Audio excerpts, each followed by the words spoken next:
प्रिय बंधुओं, आज के सत्संग का विषय है कि कबीर साहब हिंदू थे, मुसलमान थे। क्या थे वो? हिंदू को मानते थे या मुसलमान को मानते थे? कौन से धर्म को अपनाए थे? यदि हम सद्गुरु कबीर के बीजक को पढ़ते हैं, उनकी ग्रंथ को पढ़ते हैं, तो साहेब ने उस वाणी में कहा है, हिंदू कहो तो मैं नहीं, मुसलमान भी नहीं। साहेब खुद कहते हैं, मैं ना तो हिंदू हूं ना मैं मुसलमान हूं। आज भी हमारे भारत देश में बहुत ऐसे लोग हैं, यदि एक हिंदू रहते हैं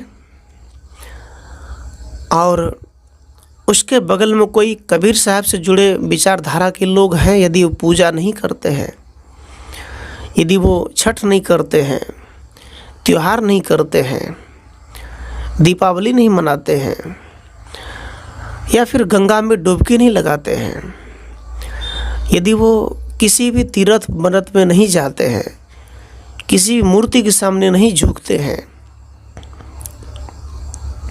तो उस समाज के लोग कहते हैं कि ये मुसलमान धर्म से जुड़ा हुआ है, इसीलिए हमारे हिंदू धर्म को नहीं मानता। सज्जनों, अब हम मूल चर्चा करते हैं। जब सद्गुरु कबीर कहते हैं कि हिंदू कहो तो मैं नहीं, मुसलमान भी नहीं, मैं ना तो हिंदू हूं ना मैं मुसलमान हूं। बीजक पढ़ने से पता चलता है, जब सद्गुरु कबीर काशी बनारस में रहते थे तो उस समय साहेब ने जितनी फटकार हिंदू को मारे उतनी फटकार मुसलमान को भी मारे हैं। सभी धर्म संप्रदाय की जो त्रुटि है, गलतियां हैं, साहेब ने उसकी निंदा की है। चाहे मुसलमान की पाखंड हो या हिंदू का पाखंड हो, दोनों का विरोध किया साहेब ने। साहेब ने मुसलमानों से कहा, काकड़ पाथर जोड़ के मस्जिद लियो बनाए, ताचड़ी मुल्ला बांग दे बहरा हुए खुदाए। इतनी साहस आज शायद किसी में हो। थोड़ी सी एक नूपुर शर्मा ने कुछ टिप्पणी किए तो मुसलमान लोग पूरी 57 देश विरोध में खड़ा हो गए भारत के। लेकिन उस समय जब इस्लाम का शासन था, भारत में इस्लाम ही था, मोहम्मद गजनवी या इस्लाम, मुसलमान ही थे भारत में, उनके शासन थे। लेकिन उस समय सद्गुरु कबीर काशी बनारस के चौराहे पर, जहाँ एक तरफ ब्राह्मण से परेशान थे सद्गुरु कबीर, एक तरफ मुसलमान से परेशान थे, उस समय साहब ने कहा, काकड़ पत्थर जोड़ के मस्जिद लियो बनाए, ताचड़ी मुल्ला बांग दे बहरा हुए खुदाए। ऐ मुसलमानों, क्या तेरा खुदा जो है बहरा हो गया? जो आवाज़ देना पड़ता है, उसे बुलाना पड़ता है, और आवाज़ देते रहे, आज तक सुनी क्यों नहीं? आज तक तुम्हारी पुकार को सुना क्यों नहीं? जिस अल्लाह के नाम से, खुदा के नाम से सर तन से जुदा करते हैं, जन्म लेते हैं बस हाथ में चाकू पकड़ लेते, चाहे मुर्गी हो, चाहे बकरी हो, पाठा हो, चाहे गाय हो, चाहे भैंस, हलाला कर देते। सद्गुरु कबीर उसी समय मुसलमानों को फटकार मारा। मुसलमानों से और भी कहा, दिन को रहत है रोजा, रात हनत है गए, यह खून व बंदगी क्यों कर खुशी खुदाए। साहब ने कहा, तुम दिन में रोजा रखते हो और रात में खून की नदी बहाते हो, उसके बाद तुम मस्जिद में बंदगी करते हो। साहब सवाल करते, बताओ कि इधर बंदगी कर रहे हो, इबादत कर रहे हो और उधर तुम खून की नदी बहा रहे हो। बकरी मुर्गी किन फुरमाया, किसके कहे तुम छुरी चलाया। साहब कहते हैं कि बकरे और मुर्गी पर किसने तुम्हें इजाज़त दिया कि तुम छुरी चलाओ। दर्द न जानो पीर कहा वो दे बेता पड़ी पड़ी जग भर माऊं। अरे दूसरे की पीड़ा नहीं जानते हो, दर्द नहीं जानते हो, अब पोथी पुराण को पढ़कर जगत को भरमा रहे हो। इतनी साहस आज के साधु में है। जो सतगुरु कबीर ने कहा, क्या है दम किसी में बोल दे सा दहाड़ के, नहीं बोल सकते। आज के साधु संत ये सोचकर प्रवचन करते हैं कि कहीं दूसरा नाराज न हो जाए। यदि नाराज होगा तो मेरे सत्संग में भीड़ नहीं होगा, मेरे सत्संग में लोग बैठेंगे नहीं। लेकिन सदगुरु कबीर ने ये चिंता नहीं किया कि कौन नाराज होगा। सच बात सदगुरु कबीर ने कहा। अब यहाँ बात आती है कि मुसलमान है कि हिंदू है। सज्जनों, उस समय बड़े बड़े आतंकवादी ने कबीर साहब से कहा इस्लाम कबूल करो नहीं तो सर को धड़ से अलग कर दूंगा। कबीर साहब ने इस्लाम कबूल नहीं किया। किसी ने कहा आप हिंदू बन जाओ, हिंदू कबूल नहीं किया। लेकिन हिंदू धर्म एक अपने आप में थोड़ा सा अच्छा है। इसमें स्त्री के सम्मान है, इसमें माता पिता के आदर है, एक दूसरे के आशीर्वाद लिए जाते हैं, पैर छुए जाते हैं, आदर किया जाता है, अनेक प्रकार की अच्छी भावना है। इसमें मार काट उतना नहीं है, लेकिन इसमें भी गड़बड़ी है। मंदिर मूर्ति के सामने बलि देते हैं, इसमें भी बहुत सी कर्मकांड पाखंड है। जो मरने के बाद पितर कर्म श्राद्ध करो, पिंडदान करो, हवन करो, ये सब पाखंड ही तो है। कबीर साहब इसका विरोधी है। कबीर साहब किसी भी संप्रदाय के विरोधी नहीं है, ना मुसलमान की विरोधी ना हिंदू की। मुसलमान के अंदर में जो खराबी है उसका विरोधी है, हिंदुओं के अंदर में जो रूढ़िवाद पाखंड है उसका विरोधी सदगुरु कबीर है। तो किसका कौन है वो, हिंदू मुसलमान है। एक उदाहरण से समझें। एक बार बाबा साहब अम्बेडकर से मुसलमानों ने कहा आपको कितनी पैसा चाहिए, आपको जितनी पैसा चाहिए आपको मैं देने को तैयार हूँ, आप बोलिए मैं देने को तैयार हूँ, लेकिन आप मेरे इस्लाम में आ जाइए, मैं इस्लाम कबूल कर लीजिए। और एक जगह तो बाबा साहब ने इतना तक कह दिया कि मैं मर जाऊंगा लेकिन मैं हिंदू धर्म में दोबारा जन्म लेना नहीं चाहूँगा। यहाँ थोड़ी सी विचार करिए, वो ऐसा क्यों कहा, बाबा साहब ने ऐसा क्यों कहा। सज्जनों, जब भी किसी को पीड़ा दिया जाता है, जब किसी को तुच्छ माना जाता है, जब किसी को नीच माना जाता है, किसी को सताया जाता है, मनुष्य को मनुष्य नहीं समझा जाता है, तो बताओ कितनी कष्ट होगी, पीड़ा होगी आत्मा में। वही बाबा साहब अम्बेडकर के साथ ब्राह्मणों ने किया, पंडितों ने किया। इस कारण से उसे ये मन में दुख था कि मैं हिंदू धर्म में कभी जन्म नहीं लूँगा। बाकी हिंदू धर्म से नफरत नहीं था, उनके विचारों से नफरत है, उनकी मान्यताओं से नफरत है, आज भी है। तो बाबा साहब ने ना इस्लाम कबूल किया ना हिंदू धर्म कबूल किया। ऐसे ही सदगुरु कबीर साहब सोचते थे कि मैं किसी धर्म में चिपक जाऊं तो मैं समाज कुछ दे नहीं पाऊंगा। याद रखना, आप किसी धर्म में मत चिपकना, किसी संप्रदाय में मत चिपकना, आप अपने धर्म में चिपकना। वो है मानवतावादी धर्म। मानवतावादी सिद्धांत के उद्घोषक थे सदगुरु कबीर, और सदगुरु कबीर का सिद्धांत है मानव का प्रेम। इसमें कोई छुआछूत ऊंच नहीं नीच नहीं। मंदिर मस्जिद के चक्कर में खत्म हो गई प्रीत, सदगुरु कबीर कहते हैं। अब बताइए, अब साहब को आप मुसलमान कहेंगे या हिंदू कहेंगे? सज्जनों, कबीर साहब कुछ नहीं थे, ना वो चोटी रखते थे और ना वो दाढ़ी रखते थे। क्यों?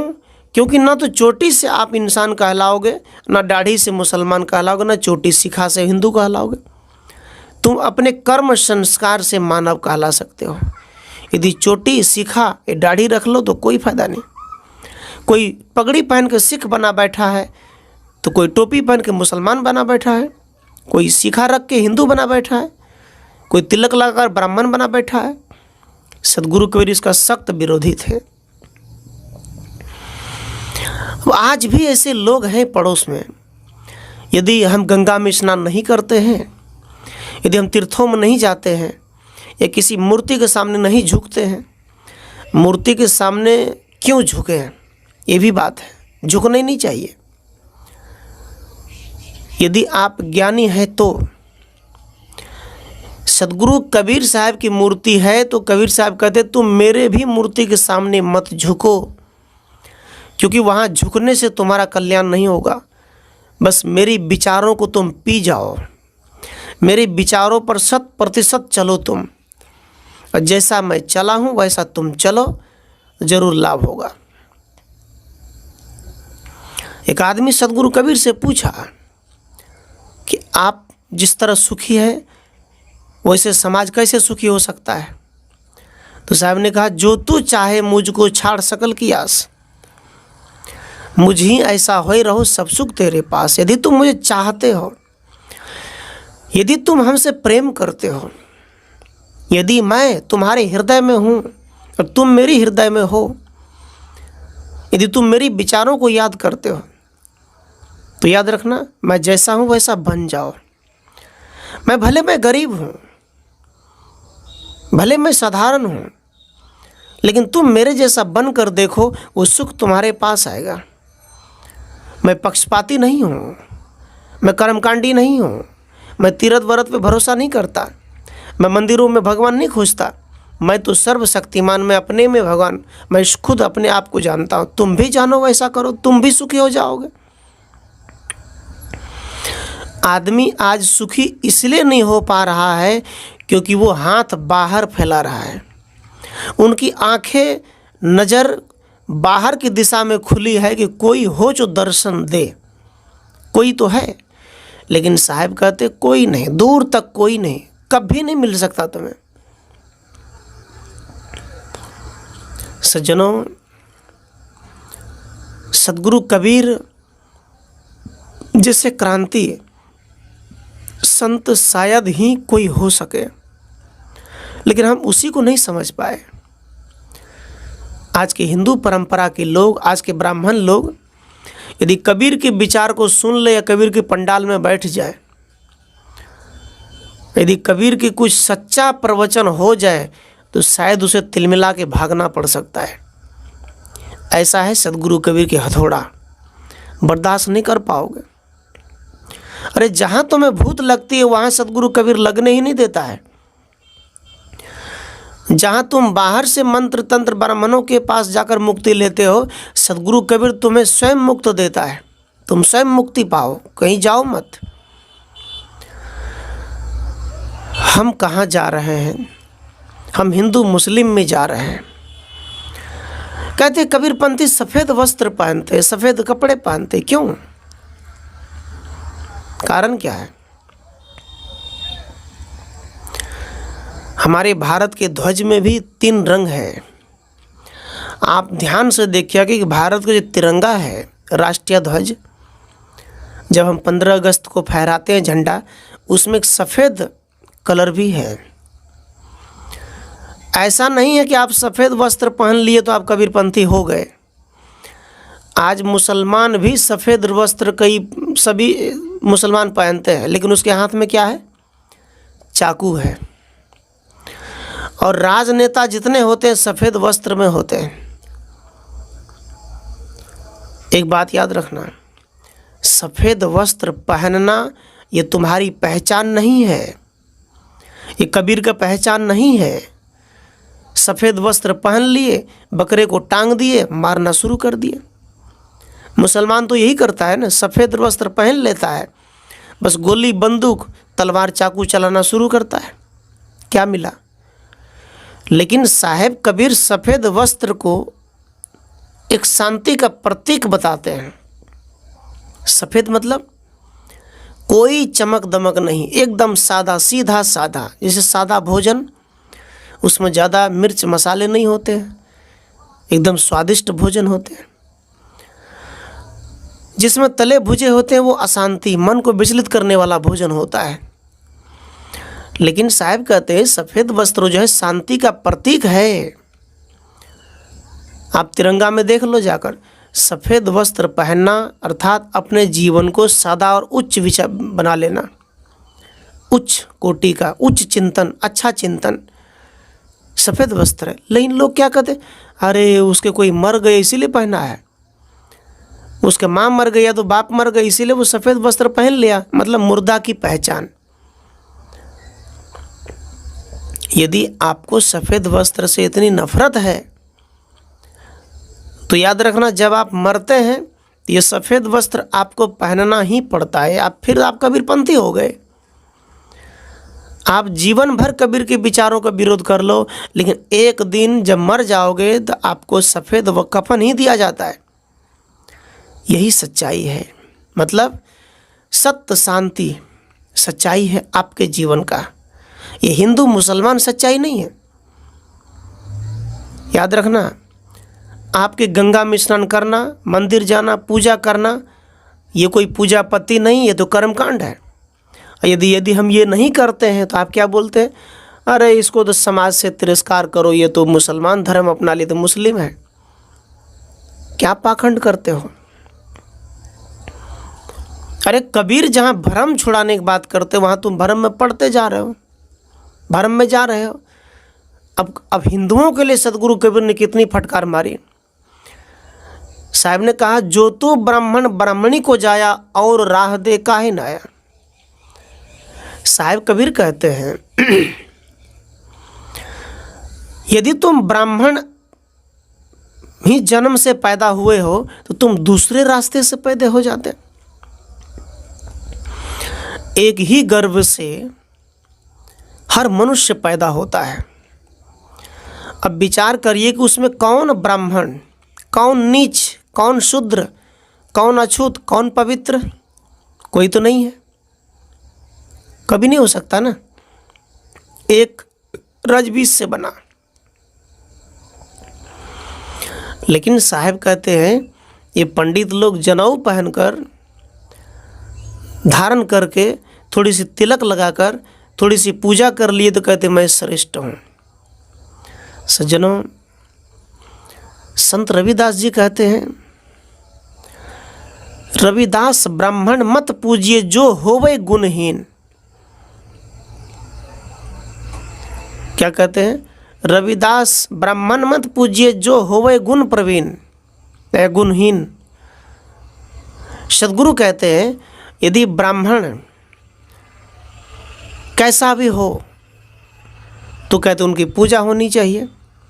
लेकिन रविदास कहते हैं पूजो चरण चंडाल की जो होवे गुण प्रवीण। यदि चंडाल आदमी है लेकिन मानवता को छुआछूत नहीं मानता तो उसकी पूजा करनी चाहिए, उनके सामने बैठनी चाहिए। लेकिन ब्राह्मणों की पूजा नहीं करनी चाहिए, क्योंकि ब्राह्मणों ने मानव समाज का मजाक उड़ाया। जिस हिंदुओं पर उसका पेट पल रहा है, आज पूरे हिंदुओं की पकड़ कहाँ पर है, ब्राह्मणों के पास। उनसे पूछेंगे तभी वो नया चूल्हा बनाएंगे, चूल्हा जलाएंगे। उनसे पूछेंगे घर बना लिए, उनसे पूछेंगे हम जाए कि ना जाए, क्या आपका ठेका ले रखा है क्या। थोड़ा सा हृदय से टटोलिए, अपने दिमाग बुद्धि को खोलिए। घर आपने बना लिया तो पंडित जी क्या आपके घर का ठेका लिया है क्या? उसी के मंत्र में शक्ति है, उसको बुलाने के बाद ही आप घर में प्रवेश करेंगे। सज्जनों, ऐसा नहीं। ये सारी भ्रांति है, इसे तोड़कर फेंक डालो। यदि इसी को तोड़कर फेंक डालेंगे तो फिर लोग क्या कहेंगे, अरे ये तो मुसलमान बन गया, ये तो मुसलमान हो गया, ये तो कुछ मानता ही नहीं है, न तो माँ बाप के श्राद्ध करते, न कर्म करते, न बरखी करते, न तेरही करते, न गंगा स्नान जाते, न पिंडदान करते, कुछ करते नहीं, तो मुसलमान हो गए। सज्जनों, तो आप अभी कबीर के विचारों को पढ़े ही नहीं है, समझे ही नहीं है। समझो, बूझो तो जानो। अब सदगुरु कबीर दोनों के लिए कहते। एक बार हिंदू मुसलमान दोनों लड़ रहे थे, दोनों में झगड़ा चल रहा था। झगड़ा इसलिए चल रहा था कि हिंदू कहता है कि मेरा जो राम है वो बड़ा है, अब मुसलमान कह रहा था कि नहीं मेरा अल्लाह बड़ा है। अब कबीर साहब उस रास्ते से आ रहे थे। कबीर साहब ने देखा कि दोनों लड़ रहे हैं। कबीर साहब ने कहा क्या हुआ भाई, क्यों लड़ रहे हो? कहा कबीर साहब आप बताइए मेरा राम बड़ा है कि नहीं? तो मुसलमान का था कबीर साहब आप बताइए मेरा अल्लाह बड़ा है कि नहीं? कबीर साहब तो इस मंजस में फंस गए, किसके तरफ हाँ बोले, किसके तरफ हाँ कहे कि तेरा अल्लाह बड़ा या तेरा भगवान बड़ा है। कबीर साहब ने एक परीक्षा लिया। कबीर साहब ने दोनों का फैसला किया अपनी दिमाग से। साहब ने कहा एक काम करो, एक पेड़ पर चढ़ जाओ। खजूर का पेड़ था। कहा वो लंबे पेड़ पर जो चढ़ करके वहाँ से छलांग मारेगा और सही सलामत गिरेगा, यदि कुछ नहीं होगा तो मैं समझूंगा कि उसका अल्लाह बड़ा है या उनका भगवान बड़ा है। दोनों तैयार हो गया। पहले हिंदू को चढ़ाया। हिंदू जब चढ़ गए तो वहाँ से कूदने जब लगा तो वो पहले बजरंगबली का नाम लिया। कहा जय बजरंगबली, छलांग मार दिया। 1 फीट नीचे आया तब तक में वो नाम बदल दिया जय श्री राम।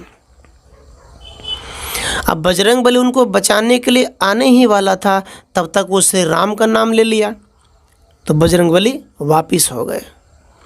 अब राम का नाम जैसे ही लिया तो वो क्या किया, गणेश का नाम ले लिए। अब राम जी वापिस हो गए। अब गणेश का नाम जैसे ही लिए तो दूसरे तीसरे, मतलब हिंदुओं की जितनी भी मुंह के बोली देवता है, ये चाम का मुख है जो बोल दे, 33 कोटि देवता हो जाता है। एवं प्रकार से हिंदू नाम बदलते गया और अंत में गिरा चकनाचूर हो गया। हाथ पैर सब टूट गए, बेहोश हो गया। कबीर साहब ने थोड़ा पानी पिलाया, कहा तुम बैठो। मुसलमान से कहा तुम चढ़ो। मुसलमान चढ़ा। मुसलमान भी अल्लाह अल्लाह करते करते उतरा। मुसलमान का भी टांग हाथ टूट गया। तो कबीर साहब ने कहा देखो भाई, ना तो तुम्हारा मुसलमान बड़ा है और ना तुम्हारा राम बड़ा है, ना तुम्हारा 33 करोड़ देवता बड़ा है, तो दोनों के तो फिर बड़ा कौन है? फिर झगड़ा ख़त्म कैसे होगा? बगड़ा कौन है? कहा बड़ा होता तो ये तुम पैर नहीं टूटता, बच जाते। तुम बड़ा नहीं हो, कोई बड़ा नहीं तुम्हारा। ना तो तुम्हारे अल्लाह में दम है, ना तुम्हारे भगवान में दम है, दोनों नपुंसक है। तो कबीर साहब ने कहा मेरी बात सुनो, मैं बताता हूँ इस धरती जगत पर कौन बड़ा है जो तुम्हें बचा सकता है। तो कबीर साहब ने बीजक में कहा है, पूरब में हरि को बासा, पश्चिम अल्लाह मुकामा। कहा पूरब में हरि का बास है, हिंदू का तो हाँ मेरा हरि है। पूरब में ईश्वर है, क्योंकि पूर्व दिशा से सूरज निकलते हैं तो उसमें ईश्वर है। तो कहा ठीक है, तुम भी इसे मान लो, ठीक है। मुसलमान से कहा पश्चिम माँ मुकामा, मतलब पश्चिम में तुम्हारा मक्का मदीना है, तुम हज करने जाते हो। मुसलमान कहा हाँ मेरा अल्लाह पश्चिम में वास करता है। हिंदू का तो मेरा भगवान पूरब में वास करता है। तो साहिब कबीर ने कहा हिंदुओं से, मुसलमानों से, हिंदू तुम अपने भगवान को फिलहाल पूरब में छोड़ दो। अब मुसलमान से कहा तुम अपने अल्लाह को भी कुछ देर के लिए पश्चिम में छोड़ दो, भूल जाओ, थोड़ा मेरी बात सुनो। कहा सुनाइए। तो कबीर साहब ने कहा दिल मह खोज दिल ही माँ खोजो, यह करीमा रामा। साहिब ने कहा तुम दोनों एक बार अपने दिल में खोजो, मनुष्य में खोजो, जानवर में खोजो, अपने माता पिता में खोजो, अपने श्रेष्ठ सद्गुरु में खोजो, यही तुम्हारा राम, करीम, रहीम, भगवान राम सब कुछ विराजमान तुमको मिलेगा। मुसलमान से कहा यदि तुम एक तलवार लेकर गाय पर चलाते हो, यदि तुम एक तलवार लेकर भैंसे पर चलाते हो, पाठे पर चलाते हो, तो याद रखना फिर तुम उस खुदा को प्राप्त नहीं कर सकते। आज की एक समस्या और है, हिंदू कहता है, मुसलमान कहता है, अरे भाई यदि हम मुर्गे को हम नहीं खाएंगे तो उसे तो खाने के लिए बनाया गया ना, हम नहीं खाएंगे तो वो हमें खा जाएगा। मुसलमान भी कहता है, हिंदू भी कहता है, यदि हम अंडा ना खाएं तो अंडा से फुट करके वो बच्चे निकलेंगे तो हमको चोंच मार के खा जाएगा। जितने चूहा है, परवा, मुर्गी, मछली सब हम ही को खा जाएगा। एक विचारिए थोड़ा सा।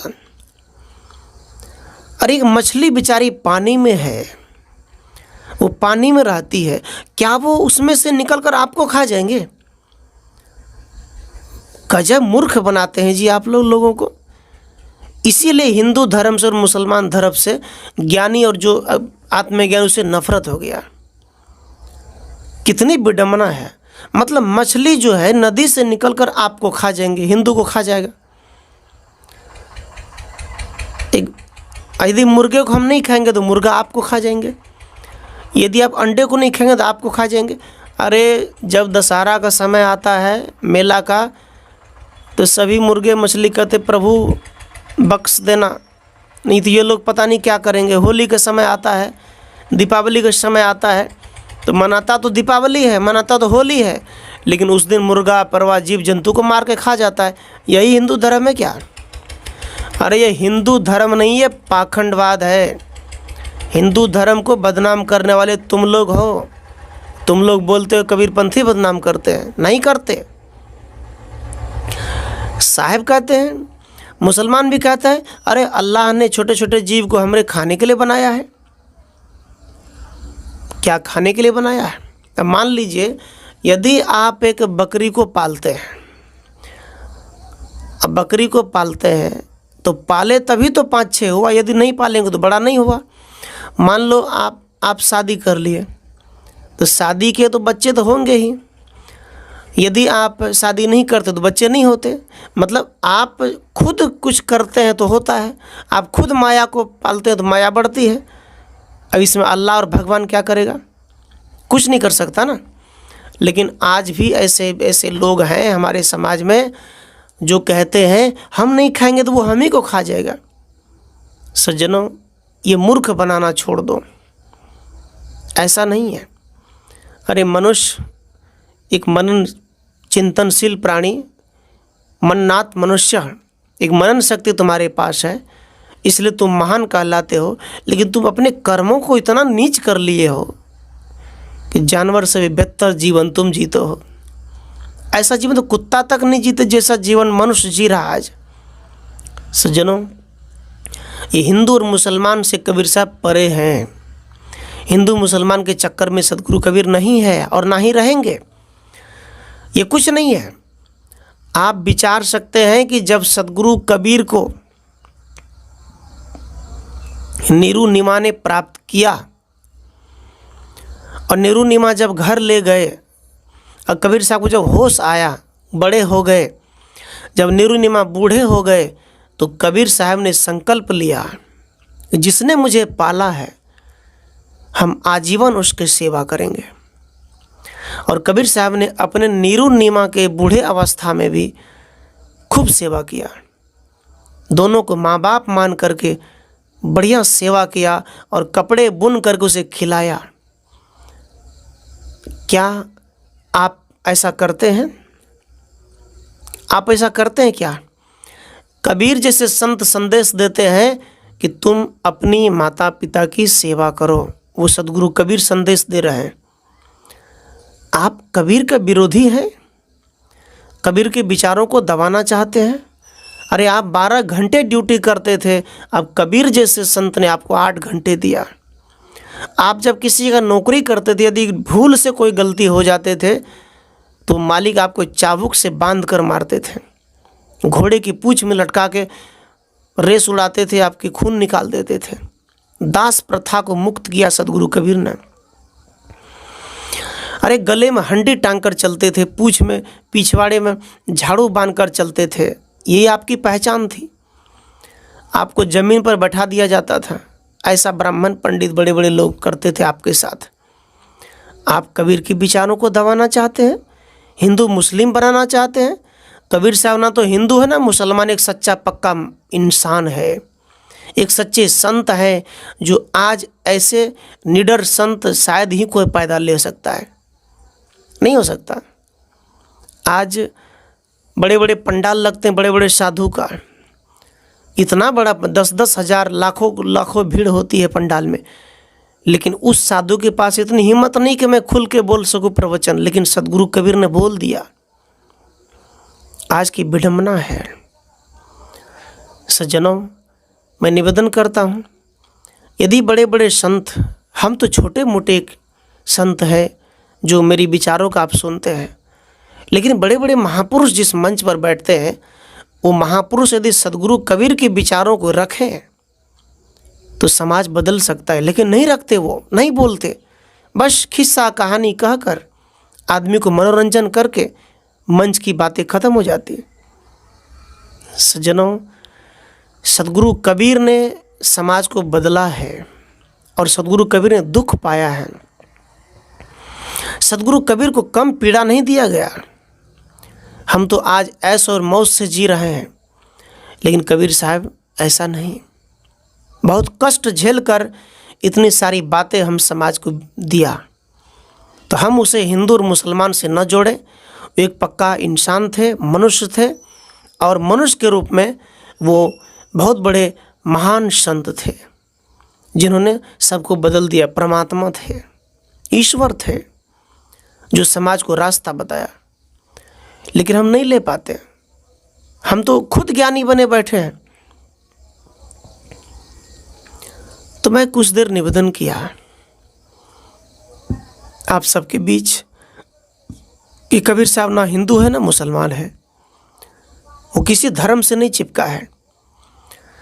आप देखेंगे आज बहुत ऐसे संत हैं कि 5 वाणियाँ उधर ले लेंगे, 5 वाणियाँ इसका ले लेंगे, 10 उसका ले लेंगे, अपनी किताब बना करके प्रचार करेंगे, अपना नाम डाल देंगे। लेकिन सदगुरु कबीर भिखारी नहीं थे, वो किसी की वाणी को लेकर नहीं चलते थे। सदगुरु कबीर खुद चिंतन मनन अपनी बुद्धि और दिमाग से कुछ बोलते थे। ऐसा नहीं कि सदगुरु कबीर किसी का पढ़ कर लिया। सदगुरु कबीर की वचन जिस मंच पे नहीं होगा, वो मंच का प्रवचन जम ही नहीं सकता है, उस साधु का प्रवचन बनेगा ही नहीं। सदगुरु कबीर के विचार अनोखा है और मनुष्य को जगाने वाला है। सदगुरु कबीर के विचारों में भूत नहीं लगता, प्रेत नहीं लगता, डायन चुड़ैल नहीं लगता, घर में काल कलेश प्रवेश नहीं करता। सदगुरु कबीर के विचारों में मरने के बाद मुक्ति नहीं दी जाती, पिंडदान नहीं किए जाते, श्राद्ध नहीं किए जाते। सदगुरु कबीर के विचारों में जीवित अवस्था में माता पिता इंसान की सेवा की जाती है, जीवित अवस्था में समाज से प्रेम किया जाता है और जिंदा गुरु की भक्ति किया जाता है। यदि आपको विचार अच्छा लगा तो चैनल को सब्सक्राइब कर लें। आप सबके अंदर बैठे राम को त्रेबार साहिब।